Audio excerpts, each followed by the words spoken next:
ಚಿತ್ತನ ಸುರಿನಾಗ ದೇವರು ದೊಡ್ಡವನೆನ್ನೋದೆ, ಬಡತನ ಬಡಿದಾಗ ತುಂಬ ಕ್ರೂರಿ ಎನ್ನೋದೆ.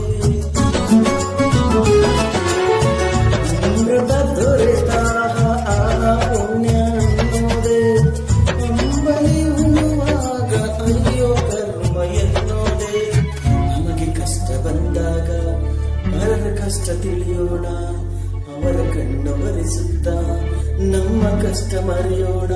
ನೆನೆಸಿದ್ದೆಲ್ಲ ನಡೆದರೆ ನಮ್ಮ ಮಿತಿಯೇ ತಿಳಿಯದು, ಬಿದ್ದು ಗೆದ್ದು ಗೆದ್ದರೆ ತಾನೆ ಬಾಳು.